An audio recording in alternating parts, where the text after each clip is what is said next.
Dando continuidade ao estudo da carta de Paulo aos Efésios, chegamos hoje no capítulo 3. Queria que os irmãos abrissem Efésios capítulo 3.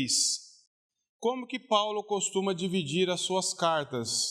A primeira metade dela, Paulo trata de questões bem doutrinárias, de ensinos, e na segunda parte ele aplica esse ensino a questões práticas, porque não tem jeito de nós só ficarmos na parte doutrinária e não adianta querer praticar se não tiver a doutrina. Então Paulo primeiro oferece a base, o ensino correto, e depois nós vamos ver, a partir do capítulo 4, Paulo tratando dessas questões no meio da igreja, do que ele vem ensinando. Nós já vimos no capítulo 1 de Efésios, só rapidamente, como que Paulo descreve aquela obra que Deus fez, a Trindade, as bênçãos que tivemos, eleição, predestinação, remissão de pecados, perdão dos pecados, adoção. Ele descreve ali do verso 3 ao verso 14 do capítulo 1 de forma maravilhada. Paulo estava assim, sem palavras para expressar o que Deus havia feito em Cristo Jesus por nós, sempre em Cristo Jesus, sempre atribuindo toda a glória a Cristo Jesus. No capítulo 2, nós vimos que Paulo começa a ensinar ali que ele nos deu vida porque nós estávamos mortos em nossos delitos e pecados. Não estávamos enfermos, não estávamos em uma situação difícil, nós estávamos mortos, sem qualquer reação, rebeldes para com Deus, e Deus em Cristo nos deu vida, diz lá, juntamente com Ele. Depois diz que tudo isso foi por causa do amor de Deus, da ação de Deus por nós, e ele fala no final dos versos 8 a 12 ali, de 8 a 10 de Efésios 2, ele fala que nós somos salvos pela graça, não de obras, para que ninguém se glorie. Paulo vai deixando claro que a salvação é só pela graça, que a nossa situação era terrível. Depois do verso 13, ele diz que nós somos aproximados pelo sangue. Do verso 11 e 12, ele diz que os gentios que não faziam parte da promessa estavam sem Deus no mundo, sem esperança, e viviam como ateus, e os judeus estavam provocando eles, porque eles eram povo da aliança, tinham recebido instruções, mas estavam jogando na cara dos gentios esse privilégio deles, e eles também dependiam dessa mesma graça, eles estavam com orgulho, criando essa divisão. Aí no verso 13 do capítulo 2, Paulo diz que, mas agora nós somos aproximados pelo sangue. Vós sois aproximados, judeus e gentios, igualmente são aproximados unicamente por causa do sacrifício de Cristo, por causa do sangue de Deus, por causa do sangue de Cristo derramado ali na cruz. Depois nós vimos também dos versos 14 a 22, que Paulo está falando ali que na cruz foi derrubada a parede de separação. Tudo aquilo que dividia judeus e gentios, que causava separação, Cristo Jesus veio, e o projeto e a visão de Efésios é uma nova humanidade, é o corpo de Cristo, é a igreja. Paulo está mostrando que por causa do sangue de Cristo, por causa da morte de Cristo, Deus constituiu uma nova humanidade. Essa nova humanidade é a igreja, é o corpo de Cristo, no qual nós somos edificados, tendo Cristo como a pedra angular, onde tudo é sustentado pela vida dele, pela obra dele, e ele usou isso, o ensino dos apóstolos e profetas, para que nós, judeus e gentios, pudessem estar unidos num só corpo, sendo salvos pela mesma graça, vivendo em união por causa da obra de Cristo. E hoje nós chegamos no capítulo 3, que fala do mistério revelado. Paulo vai dar continuidade aqui na obra de Cristo, no que Cristo fez. Paulo está mostrando, sendo um instrumento de Deus para mostrar aquilo que esteve oculto, não que não existia, mas que esteve mais velado desde os tempos, e agora Deus está revelando de forma clara para Paulo, e Paulo está mostrando para a igreja que Deus não era Deus só dos gentios, só dos judeus, que Deus também era Deus dos gentios, que Deus tem o seu povo, os seus eleitos, os seus escolhidos em todas as tribos, raças e nações. Então Paulo está falando sobre isso. Eu queria ler o texto, eu queria que os irmãos me acompanhassem, Efésios 3, dos versos 1 a 3. Por esta causa, eu, Paulo, sou o prisioneiro de Cristo Jesus, por amor de vós, gentios, Se é que tendes ouvido a respeito da dispensação da graça de Deus, a mim confiada para vós outros. Pois segundo uma revelação me foi dado a conhecer o mistério, conforme escrevi há pouco, resumidamente, pelo que quando ledes podeis compreender o meu discernimento do mistério de Cristo, o qual em outras gerações não foi dado a conhecer aos filhos dos homens, como agora foi revelado aos seus santos, apóstolos e profetas no Espírito, a saber, que os gentios são co-herdeiros, membros do mesmo corpo e coparticipantes da promessa em Cristo Jesus por meio do Evangelho, do qual fui constituído ministro conforme o dom da graça de Deus a mim concedida, segundo a força operante do seu poder. A mim, o menor de todos os santos, me foi dada esta graça, de pregar aos gentios o Evangelho das insondáveis riquezas de Cristo, e manifestar qual seja a dispensação do mistério, desde os séculos, oculto em Deus que criou todas as coisas, para que pela Igreja a multiforme sabedoria de Deus se torne conhecida agora dos principados e potestades nos lugares celestiais, segundo o eterno propósito de Deus, que Deus estabeleceu em Cristo Jesus, nosso Senhor, pelo qual temos ousadia e acesso com confiança mediante a fé nele. Portanto, vos peço que não desfaleçais nas minhas tribulações por vós, pois nisso está a vossa glória. Senhor, nós lemos a Tua palavra, que ela é viva, é eficaz, ela é palavra inspirada, inerrante, infalível do Senhor. Que o Teu Espírito Santo nos dê compreensão, prepare a nossa mente e nosso coração para compreendermos um pouco mais essas insondáveis riquezas de Cristo que nós não podemos esgotar, Senhor. Mas que nós possamos avançar um pouco mais na compreensão e também na obediência, no temor, na reverência, na piedade, não para termos informações, mas para sermos transformados, Senhor. Que o Senhor nos dê essa graça de explicar a Tua palavra com fidelidade e de compreendermos ela também pelo poder do Teu Espírito. Em nome de Jesus. Amém. Meus irmãos, já falamos de uma breve recapitulação do que nós falamos até agora de Efésios. Paulo agora começa a falar nesse texto de que Paulo está preso. Verso 1 diz assim: por esta causa eu, Paulo, sou prisioneiro de Cristo Jesus por amor de vós, gentios. Por esta causa, que causa que Paulo está falando? Paulo, ele vem falando por essa causa referente ao que ele vinha ensinando nos capítulos 1 e 2, das insondáveis riquezas de Cristo no capítulo 1, e depois quando ele começou a falar sobre que o evangelho é também para os gentios, e os judeus ficaram muito bravos, porque eles arrogavam para si somente que eles eram salvos. Então Paulo estava levando aos gentios, ao povo que naturalmente ali na visão deles não eram alcançados. Paulo então estava falando que o evangelho alcança todos aqueles que Deus mesmo já chamou desde antes da fundação do mundo. Não importa a nacionalidade, o tempo, a raça, não importa nada, importa que esteja no propósito de Deus. Então Paulo vinha falando isso, e logicamente os judeus se enfureceram, porque eles achavam que era só para eles. Então Paulo começa a falar agora que por essa causa, por ele estar pregando a verdade, não é por ele estar entrando em brigas, mas por ele estar pregando a verdade que foi revelada a ele, ele foi perseguido e foi preso e sofreu. Por esta causa, não é pela minha causa, diz Paulo, pelo meu plano, pelo meu projeto, pelo meu jeito, é por eu estar sendo fiel ao Evangelho. Então Paulo não está sofrendo uma perseguição pessoal, ele está sofrendo perseguição porque ele é fiel ao Evangelho, por causa do nome de Cristo. E é por isso que ele diz que eu sou prisioneiro de Jesus Cristo, ou prisioneiro no Senhor. Naturalmente, meus irmãos, naturalmente falando, Paulo não era prisioneiro de Cristo, do ponto de vista humano. As pessoas não conseguiam ver isso. Paulo era prisioneiro de Nero, do imperador. Foi ele que mandou prender Paulo. Mas para Paulo, não.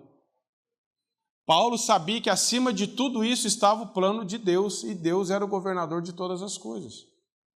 Como isso fala para nós de nós enxergarmos a situação sob uma ótica de vista maior do que o que nós olhamos.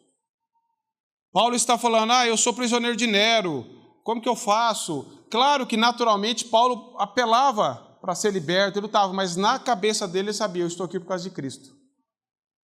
Eu sou um prisioneiro de Cristo. Mas, então foi Jesus que mandou prender Paulo? Não.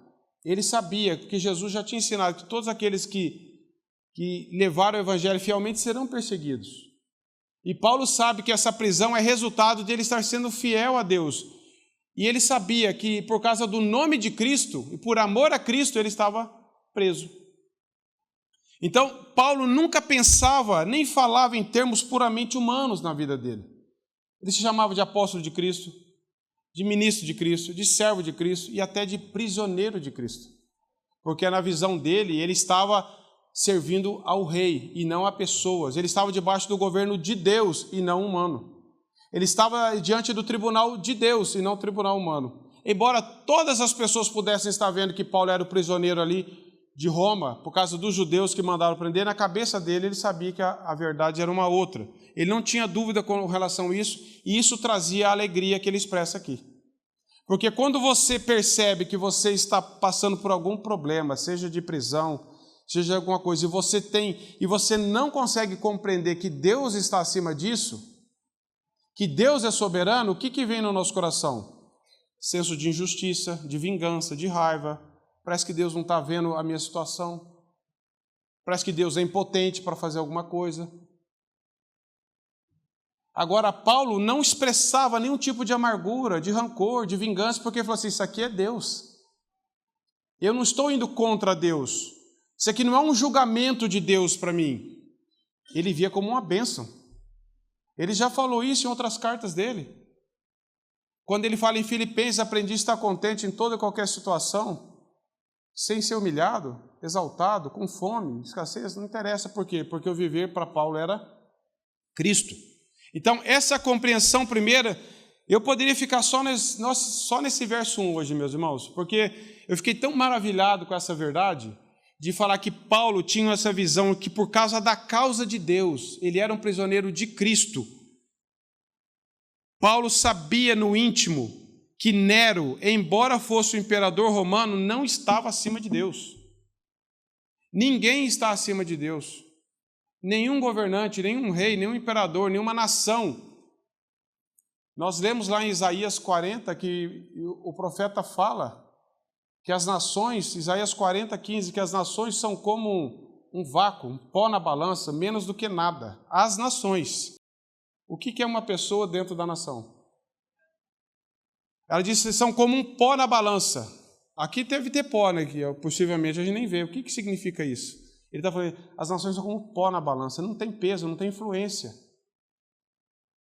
E se nós lemos as orações da Bíblia, por exemplo, de Daniel 4, 34 e 35, quando Nabucodonosor faz aquela oração, ele fala, quem é poderoso? Quem pode estar diante da mão de Deus? Quem pode reagir contra Deus? Ou, como Jó mesmo também fala, quem pode frustrar os planos de Deus? Então, Paulo sabia que o que estava acontecendo estava debaixo da vontade de Deus. E por isso a alegria, não porque ele está preso em si, mas pela causa. Pela causa. Tem gente que gosta do sofrimento para chamar atenção para ele, mas não é esse. Paulo não está... Nós vamos ver, meus irmãos, que é impressionante como Paulo, ele até fala para as pessoas, não derrame nenhuma lágrima em meu favor. É a causa de Cristo. Eu não estou chorando por mim, eu estou alegre por causa da causa de Cristo. Isso é um milagre. Não é pelo temperamento de Paulo, é pelo milagre de Deus nas nossas vidas. Paulo tinha uma consciência muito plena da vontade de Deus. Tudo para Paulo era Cristo. Olha só, Paulo era apóstolo de Cristo, Efésios 1, ministro de Cristo, ele fala em 1 Coríntios 4:1, servo de Cristo, Romanos 1, Filipenses 1, escravo e prisioneiro de Cristo, Efésios, ele fala, e Filemão também. Toda a associação que Paulo faz no ministério dele é em Cristo, de Cristo, para Cristo.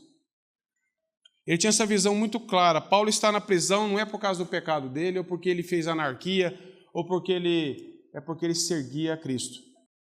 E aqui tem uma frase que eu li há muito tempo, fala assim, se você fosse preso por ser cristão, haveria prova suficiente para condená-lo? Para Paulo tinha.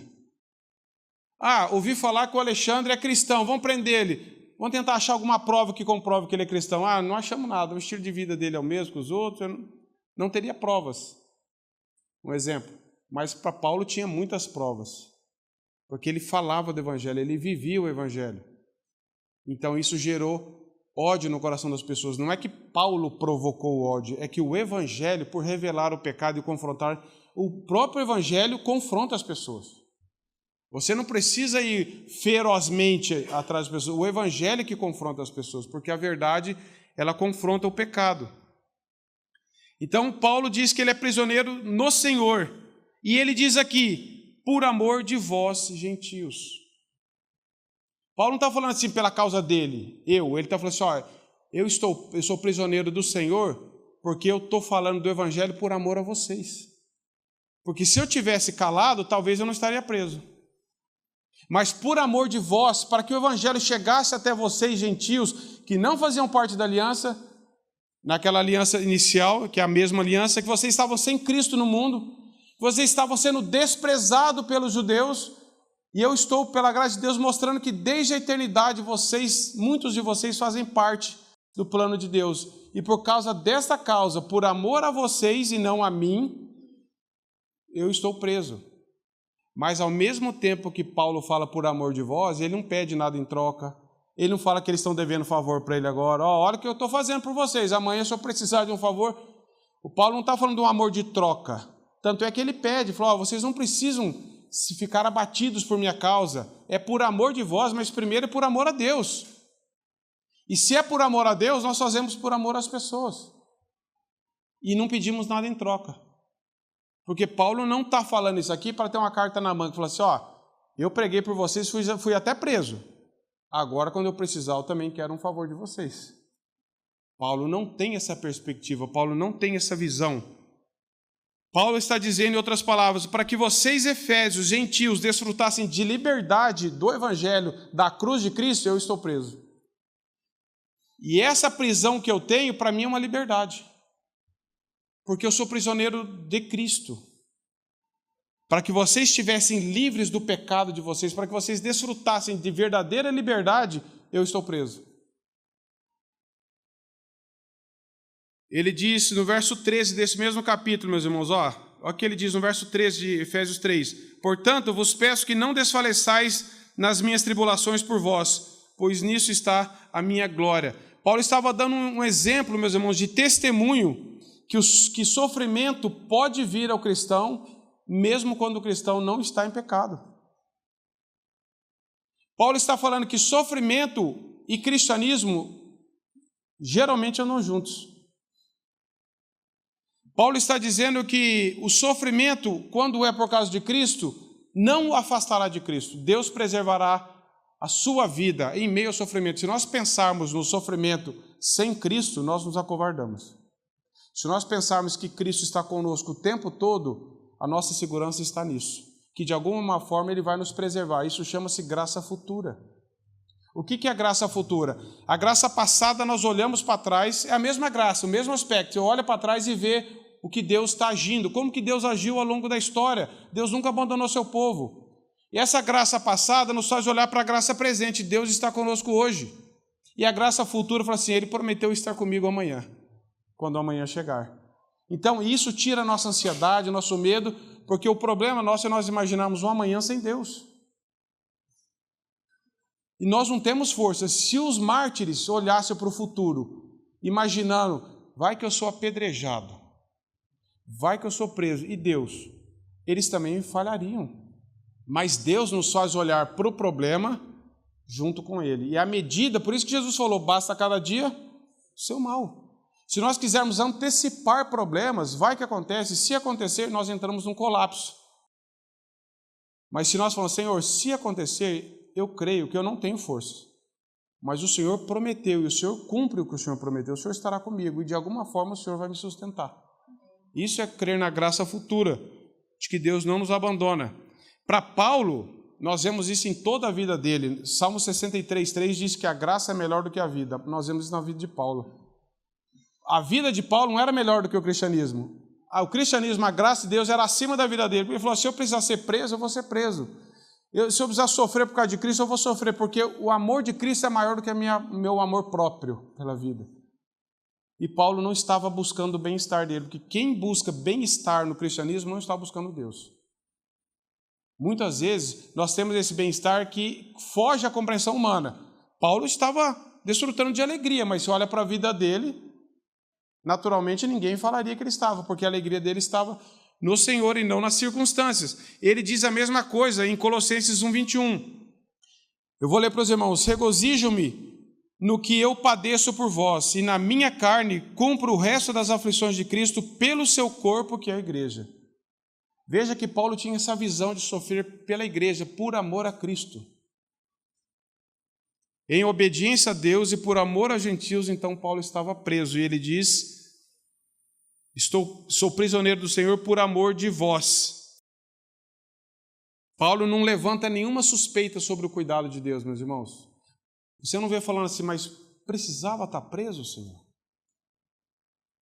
E ele falando assim para os Efésios: eu não esperava por isso, eu estou servindo a Deus, por amor de vós, eu estou aqui. Paulo não levanta suspeita do amor e da providência de Deus na vida dele, a despeito do sofrimento dele. E esse sofrimento que não foi o pior, porque Paulo passou por muitas coisas, ele só foi, entre aspas, mais um. Paulo foi açoitado, sofreu naufrágio, fez tantas coisas por amor a Cristo, mas ele não levantava suspeita do amor de Deus por ele, nem do poder de Deus. Isso é maravilhoso, meus irmãos. Quantas vezes, por coisas tão pequenas, vem um indício de suspeita? Puxa vida, Senhor, mas... né? Aquela frase do filho que ficou, né? Há tanto tempo te servindo e passando por isso. Paulo não pensava assim. Paulo sabia que a causa era muito maior, a causa de Cristo era muito maior do que o conforto e bem-estar dele. E que o melhor bem-estar que ele podia estar tendo é estar sofrendo pelo amor de Cristo. Essa era a verdade que aprendemos logo de início aqui. Paulo também não ficou falando: é isso que eu recebo por estar seguindo a Cristo? Aliás, ele estava admirando: é isso que eu recebo por amor de Cristo. Porque em Mateus, Jesus falou: se você for perseguido por amor de Cristo, regozijai-vos. É o que Paulo está falando. Paulo também não está apenas suportando a prisão. Quando Paulo fala em Filipenses 4 que ele aprendeu a estar contente, não é que ele aprendeu a suportar ou aturar. Tipo assim, não tenho o que fazer, eu estou sofrendo, não tenho o que fazer, então vou suportar. Com o coração amargurado. Paulo se alegrava nisso, meus irmãos. É muito maior do que apenas suportar. É muito maior do que isso. Filipenses 1:12 também Paulo diz assim: e quem, irmãos, que saibais que as coisas que me aconteceram contribuíram para maior proveito do Evangelho. Essa era a visão de Paulo.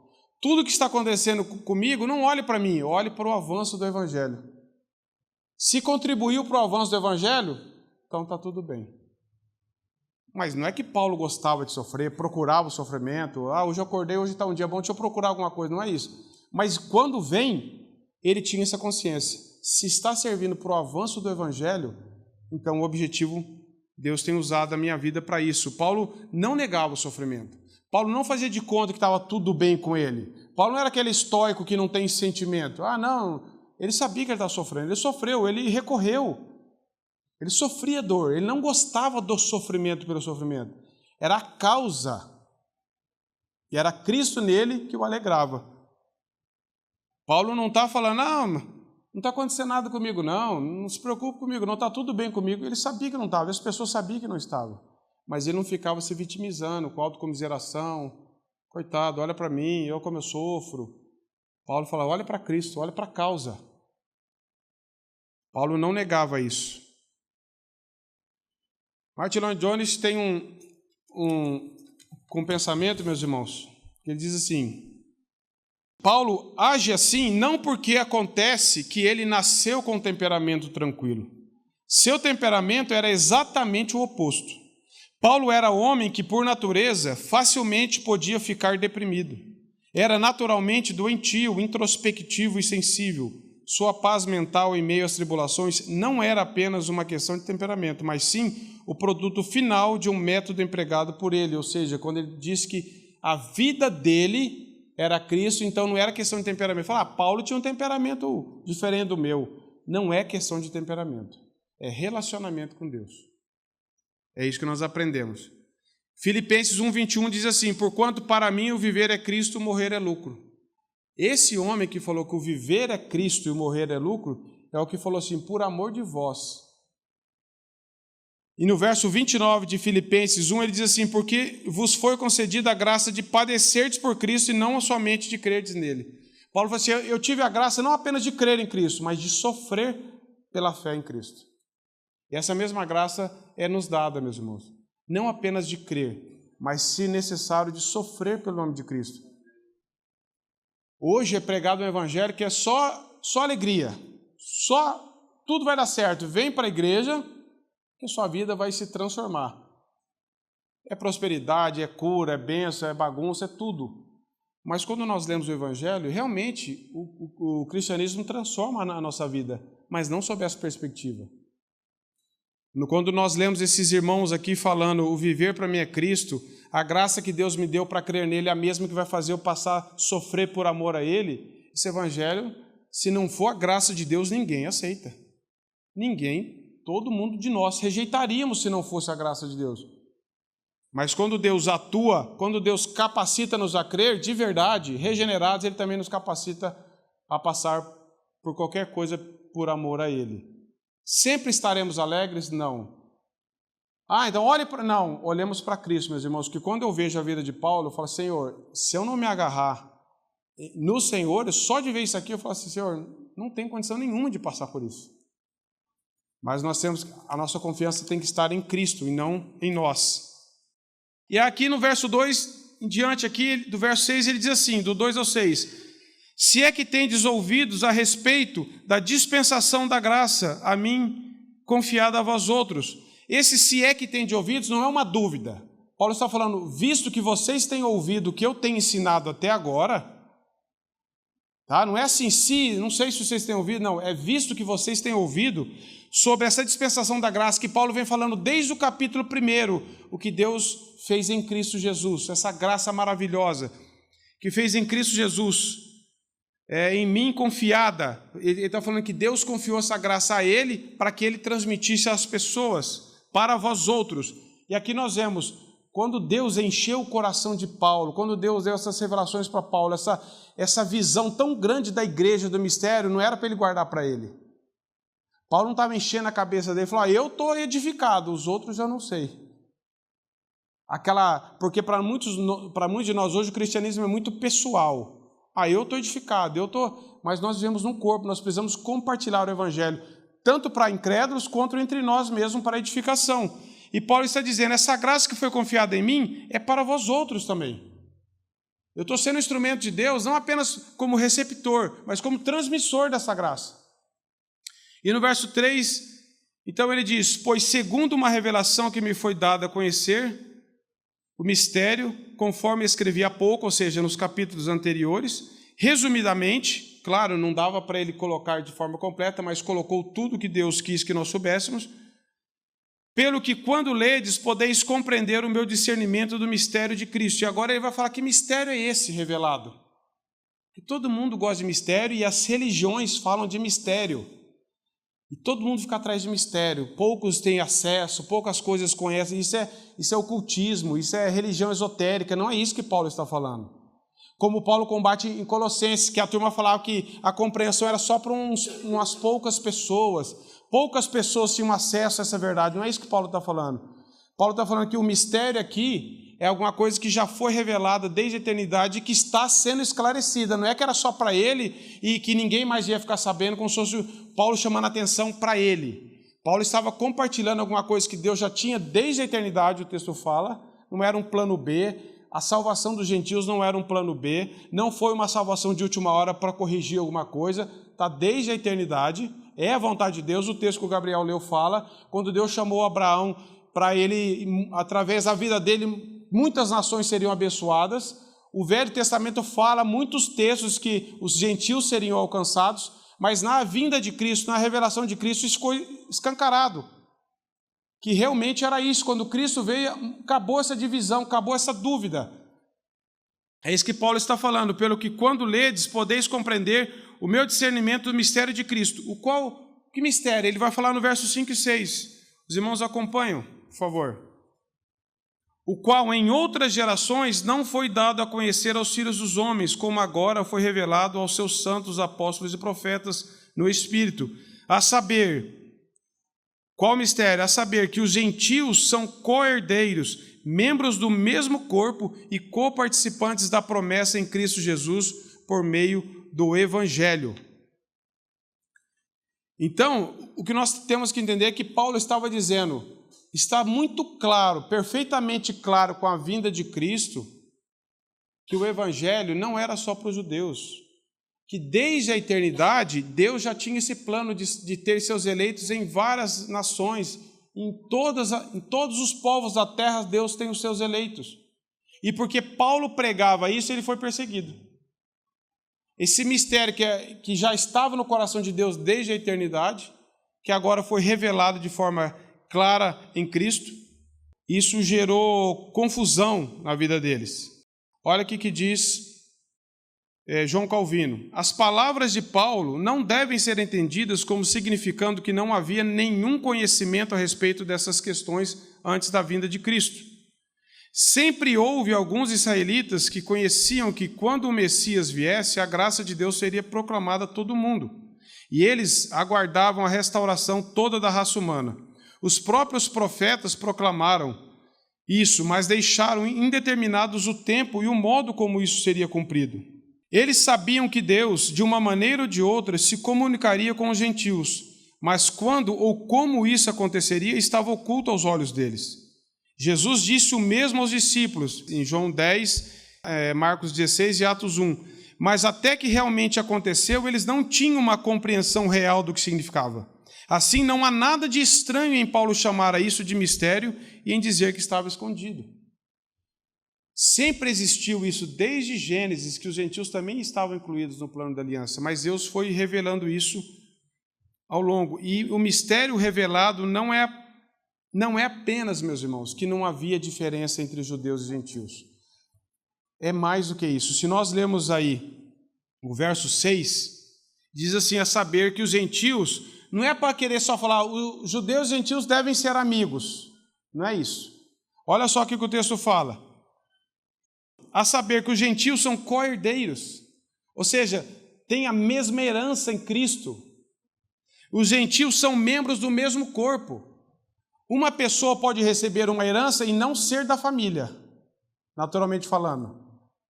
Foi deixado um testamento que alguém também vai receber, mas não é da família. Paulo está falando, eles são herdeiros da mesma herança, são membros do mesmo corpo, são irmãos, não é só amigos. Agora não, vão viver junto aí e legal. Não, vocês são irmãos, vocês fazem parte da mesma família, vocês têm o mesmo pai. São co-herdeiros, membros do mesmo corpo e co-participantes da promessa, ou seja, todas as promessas de Deus são para vocês também.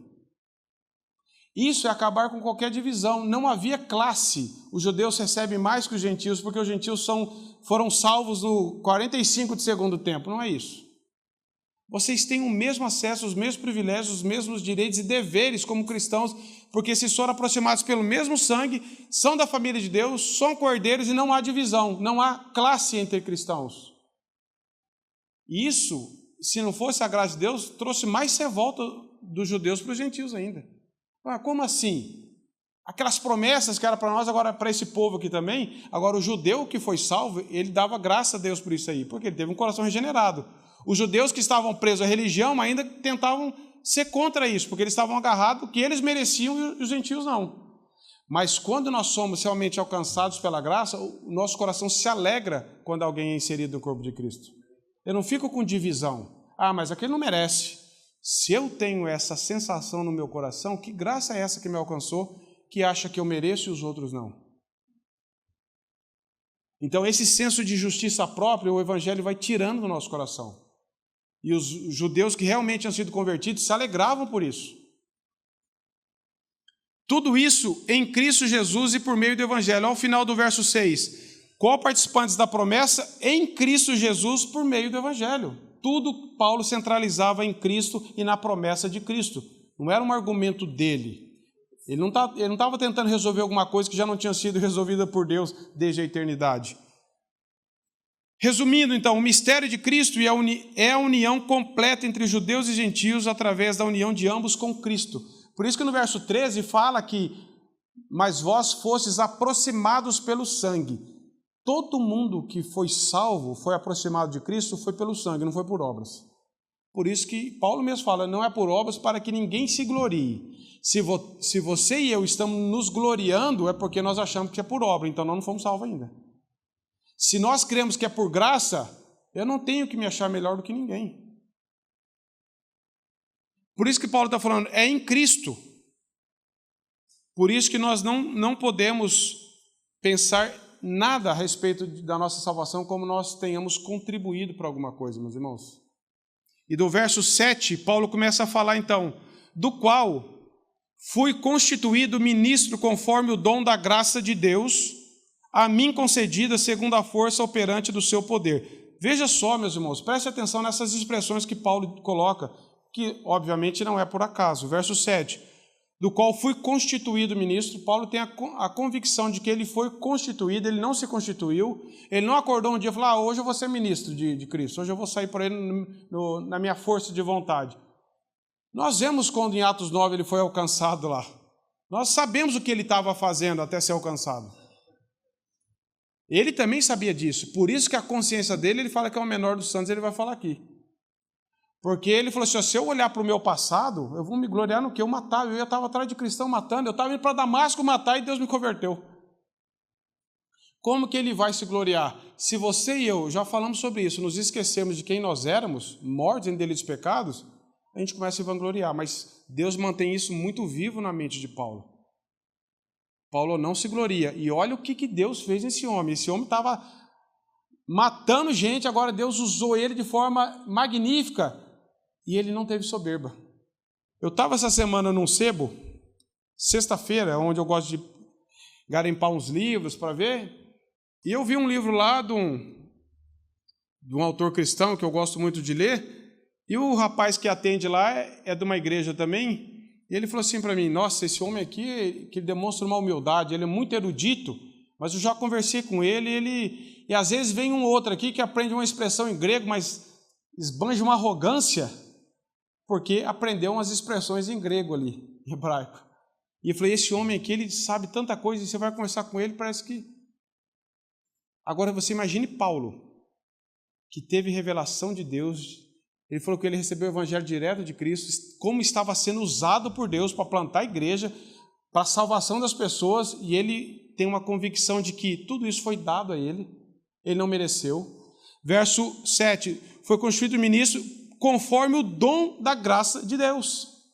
Ele falou assim, eu fui constituído porque Deus viu que eu era uma pessoa zelosa, Deus viu que eu era uma pessoa que era correta. Não, ele está falando porque, segundo o dom da graça de Deus, a mim concedida, de novo, Paulo, ele usa palavras ali para não escapar qualquer senso de mérito. A mim concedida, e ele diz ainda, segundo a força operante do seu poder. Tente achar alguma coisa no verso 7 que dê glória para Paulo. Olha só, vou ler de novo, meus irmãos, do qual fui constituído ministro, conforme o dom da graça, se é graça, é dom, é dádiva. A mim concedida, se é graça, é concessão. Não tem graça por mérito, se é mérito não é graça, e a graça nunca é por mérito. Por isso que ele está falando, a graça, o dom da graça é a mim concedido, porque graça é concessão, Deus deu. Nós em nada merecendo. E ele diz, e tudo isso foi porque Deus viu alguma coisa em mim? Não, foi segundo a força operante do seu poder. Meus irmãos, que coração esse homem tinha, como que Deus pegou essa pessoa que estava perseguindo cristãos, que não tinha bem nenhum, e transformou num homem piedoso. Que graça é essa? Por isso que Paulo é o apóstolo da graça. Por isso que ele fala tanto dessa graça, em 2 Coríntios 12:9, quando ele ora para Deus tirar o espinho dele, e Deus fala assim, não, Paulo, eu não vou tirar porque o meu poder se aperfeiçoa na sua fraqueza, a minha graça te basta. Paulo aprendia muito sobre a graça de Deus. E esse homem falando tudo que ele era, e ele falou assim, o que eu sou é por causa de Cristo, porque se fosse por causa de mim, eu continuaria matando os cristãos. Tanto é que no verso 8 agora, olha só o que ele fala, meus irmãos. A mim. Aí você pensa que ele vai falar assim, agora ele vai dar o currículo dele, né? A mim. Olha o currículo dele. O menor de todos os santos. Paulo não está sendo um falsa humildade aqui. Sabe aquele irmão? Fala, irmão, quem sou eu? Aí você fala, irmão, você não é nada mesmo. Como assim? Sabe aquela falsa humildade que é orgulho? A falsa humildade é um orgulho travestido ali, escondido.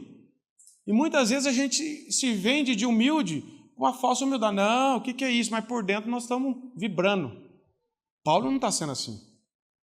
Paulo tinha uma consciência, porque nós lemos a vida dele expressa essa consciência, não é só as palavras. Eu posso falar, o menor dos santos, mas a minha vida não vai provar isso, então não vale nada. Agora a vida de Paulo provava que ele tinha essa consciência.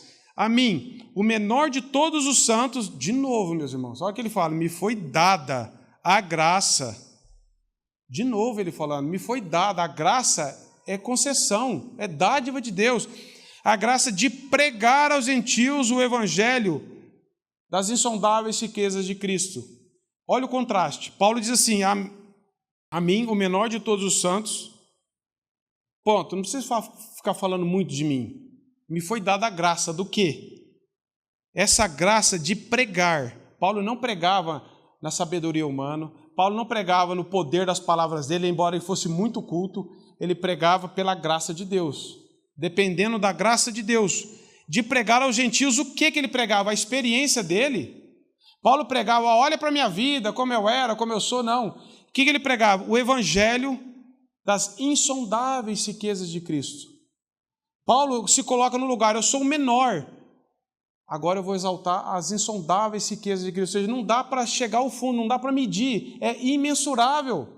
Paulo fala isso em Romanos 11, 35, 33 a 35. Ó a profundidade das riquezas e da sabedoria de Deus. Quem conheceu a mente do Senhor? Paulo sabia tudo que eu falei aqui, não é que nós chegamos nem no rasinho das insondáveis riquezas de Cristo, não dá para medir. Mas eu sou o menor dos apóstolos para falar das insondáveis, ao contraste. Eu sou insignificante, mas a graça de Deus é insondável. As riquezas de Cristo são insondáveis em Cristo. E Paulo fala assim, eu só falo isso por causa dessa graça que me capacitou e me chamou. Todo mundo, meus irmãos, não só quem prega de púlpito, todos nós precisamos saber, nos colocarmos de verdade diante da nossa situação. Eu sou insignificante diante de Deus. Deus não depende de mim. A gente começa a fazer alguma coisa, já vem o orgulho. Eu tenho acesso àquela pessoa, eu conheço aquele, eu já preguei, Meus irmãos, olha para Paulo. Se eu olhar para Cristo, perfeito, mas Deus deixou modelos para nós. Olha para a vida de Paulo. Quem de nós pode falar alguma coisa de si diante do que Deus usou de Paulo? E Paulo falou dele mesmo, eu sou o menor. E em 1 Timóteo 1,13 ele diz, eu sou o maior dos pecadores. Ou seja, não é que ele está querendo, até para ser o pecador, ele quer ser o primeiro, não é isso. Ele está falando, gente, eu tenho consciência da minha depravação, do meu coração. Tanto é que ele só falava da graça. Eu sei que se não for a graça de Deus, eu continuaria naquele caminho largo do pecado. Em 1 Coríntios 15:9 ele diz, eu sou o menor dos apóstolos. Veja a consciência plena desse homem. Não é jogo de palavras, frases bonitas para a gente colocar no adesivo, eu sou como Paulo, menor dos apóstolos. Não funciona. Se não tiver um coração quebrantado e humilde, não funciona. Isso aqui saiu de um homem que realmente cria nisso. É incompatível falar da graça e falar de obras. Por isso que Paulo só falava da graça. Porque às vezes a gente fala, eu fui salvo pela graça. Mas também, uma vez. Mas também eu fui criado. Mas também, não tem mais também. Ou você fala da graça, ponto, acabou. E da sua parte só fala o pecado, e da minha também. Ou não tem jeito de ser incompatível você falar da graça e tentar fazer alguma coisinha que chame a atenção para você. Paulo não fez isso, e a graça não permite isso. Então Paulo diz, para falar das insondáveis riquezas de Cristo, aí ele diz, e manifestar qual seja a dispensação do mistério desde os séculos ocultos em Deus que criou todas as coisas. Olha só, o mistério que estava oculto em Deus desde a eternidade.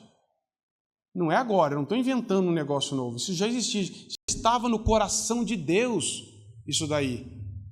A igreja, meus irmãos, não é um plano B de Deus. Deu errado, agora vamos reunir a Trindade, vamos formar a igreja. Ela está no coração de Deus desde a eternidade. Por isso que Paulo está falando que esse mistério, que é a união da igreja, que é o corpo de Cristo, judeus e gentios, ele diz aqui, manifestar desde os séculos ocultos em Deus, que criou todas as coisas. Ele fala assim, se Deus criou todas as coisas, Ele vai fazer todas as coisas novas. Ele tem o mesmo poder de criar, de regenerar, e de unir pessoas que se odeiam, e de chamar todos aqueles que Ele determinou na eternidade. Verso 10, ele diz assim, para que pela igreja a multiforme sabedoria de Deus se torne conhecida agora dos principados e potestades nos lugares celestiais, segundo o eterno propósito que estabeleceu em Cristo nosso Senhor, pelo qual temos ousadia e acesso com confiança mediante a fé. Paulo agora está falando para que pela igreja, veja como a igreja é o lugar da manifestação da graça e do poder de Deus. Veja como que Deus não desiste da igreja, como que Deus mesmo fala que eu estou edificando a minha igreja. E Deus não abandona a igreja, que são as pessoas, são o seu corpo, as pessoas que nós já vimos. Esse edifício que cresce. Por que nós achamos que nós temos o direito de abandonar a igreja, de desprezar a igreja, que é o corpo de Cristo, se nem Deus mesmo faz isso? Para que pela igreja, a multiforme, ou seja, é uma comunidade multirracial, que tem pessoas de todas as tribos, povos e raças, que Deus levantou, que Deus uniu, que jamais seriam unidas naturalmente, que só são unidas e só permanecem unidas por causa do sangue de Cristo. Nós somos aproximados pelo sangue, não foi pelo gosto, pelo hobby, pela cultura, por qualquer outra coisa. Isso daí são grupos seculares, as pessoas gostam de uma coisa e se reúnem lá. A igreja não é grupinho de gente que gosta da mesma coisa. É um grupo de pessoas que foram salvas pela mesma pessoa, que amam o mesmo Deus e que são sustentadas pela mesma graça. E que estão aprendendo a conviver juntos em amor por causa dele. Então não é barreira se você não gosta da mesma coisa que eu. Isso é secundário, terciário, está lá para trás. O fato é que nos une é o sangue de Cristo. Nós estamos aqui não é porque nós gostamos das mesmas coisas, é que nós somos alcançados pela mesma graça. Esse é o poder da igreja que não existe em lugar nenhum, meus irmãos. Nenhum ajuntamento, nenhum grupo de pessoas, nenhum movimento expressa o que a igreja expressa, mas nem de perto. E nós damos tanto valor para grupos de fora, às vezes, movimentos e tal, e desvalorizamos a igreja. A igreja dá muito problema porque nós somos parte do problema. Quando nós falamos mal da igreja, nós estamos incluídos nela. Ah, mas é difícil conviver porque é difícil conviver comigo. Cada um tem que pensar assim. E se eu não for transformado cada dia mais com Deus, eu vou dar mais trabalho ainda para o corpo de Cristo. Então eu tenho que entender que Deus nos chamou individualmente, Deus nos chamou pessoalmente, mas não foi para viver sozinho, foi para viver no corpo. Então Deus chamou você e a mim individualmente e falou assim, eu não quero que você viva, porque se a igreja não fosse o plano de Deus, veja bem, o que Deus ia falar assim, você está salvo, Carlito, você está salvo, vai viver cada um do jeito que quer e lá na eternidade você se encontra. Mas por que Deus instituiu a igreja na terra? Para que nós entendêssemos que o cristianismo não fala só de mim, não é só para mim.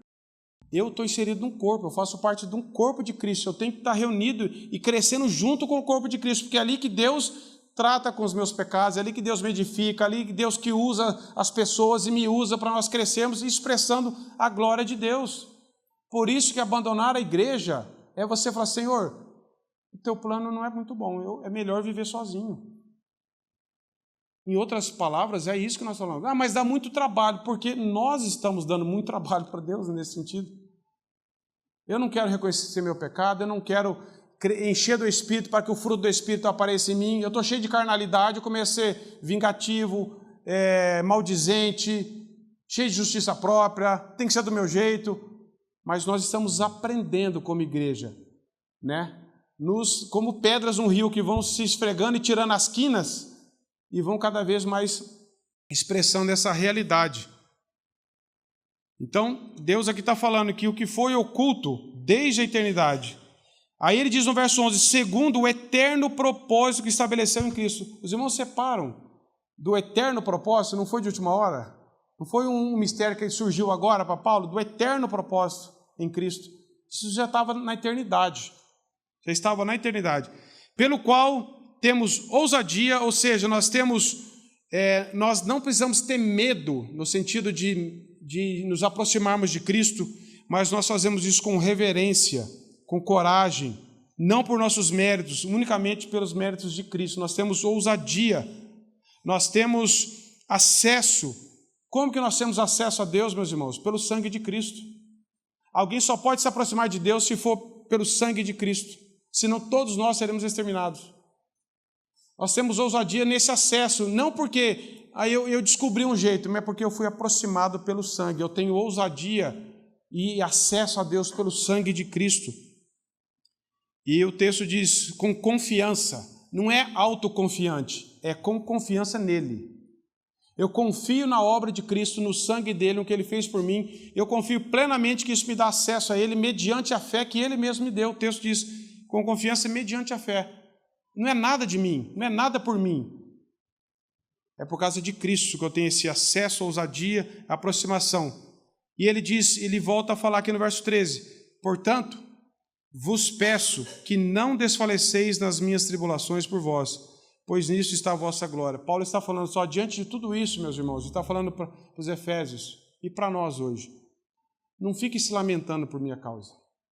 Não se desfaleçam, não se desanimem, não fiquem colocando em dúvida. Será que compensa seguir a Cristo? Porque Paulo seguiu, Paulo pregou onde ele está. Então Paulo fala assim, não olhe para mim. Eu estou bem, eu estou melhor do que poderia estar. Não olhe para mim, olhe para a minha causa, olhe para Cristo. Porque muitas vezes o sofrimento, a perseguição, ela serviu para muitos cristãos se acovardarem. Tipo assim, se aquele irmão está sendo fiel e ele foi preso, opa, então vou acender um sinal de alerta. Então, será que compensa? É isso que Paulo está querendo tirar da mente deles. Compensa. Olha para mim, eu estou muito melhor agora preso por causa de Cristo que se eu tivesse solto. Então, Paulo está animando esses irmãos. Não olhe para as circunstâncias, olhe para Cristo, olhe para a causa de Cristo. Eu queria que os irmãos abrissem no Salmo 119, só para nós lermos esse texto. Laços de perversos me enredam, contudo, não me esqueço da tua lei. O salmista está falando assim, os perversos me rodeiam, me perseguem. Eles se afrontam contra mim. Eles estão me perseguindo. Davi foi brutalmente perseguido. O Salmo 4, verso 8, que é tão lindo esse verso 8, em paz me deito e logo pego no sono, porque só tu. Você fala assim, acho que Davi escreveu isso aí no resort, né? Sabe qual que era a sequência desse Salmo 4, verso 8? Davi estava sendo perseguido pelo próprio filho dele. Davi estava sendo perseguido para ser morto. E ele fala, em paz me deito e logo pego no sono. Por quê? Porque eu tenho um sono pesado? Não, porque só tu me fazes repousar seguro. Que confiança esses homens tinham em Deus, meus irmãos. A gente nem no resort consegue dormir porque nós estamos tanto agitados, tão preocupados com bem material, com tudo, o cara tem insônia. E Davi perseguindo, ele fala, eu me deito em paz porque eu confio no Senhor. É temperamento de Davi? Não é, meus irmãos, é uma caminhada com Deus. Que Deus nos dê essa graça de buscarmos no Senhor desenvolver essa nossa vida para sabermos que Deus está acima de todas as coisas, como Paulo via. Para que Deus tenha um plano que é a igreja dele. Para que nós possamos cada dia mais crescer nessa compreensão da nossa indignidade diante de Deus. Mas não é uma falsa indignidade. Não é uma coisa para os outros verem. É uma realidade. Que nós possamos ser quebrantados. Porque Isaías 57,15 fala assim, Deus não despreza um coração contrito e quebrantado. E Deus rejeita corações orgulhosos. Nós vemos várias expressões na Bíblia. Ai de vós que pensam de vocês, ai dos soberbos, ai daqueles que pensam mais de si mesmos. O orgulho vem do diabo. Seja orgulho teológico, orgulho espiritual. Quando nós pensamos a respeito de nós e não damos toda a glória a Deus, nós estamos pecando contra Deus. Que Deus nos leve a amar a causa de Cristo, a ter essa revelação de Deus, que é a palavra de Deus, e a sermos instrumentos de Deus para falar desse evangelho, mas com realidade como Paulo fez.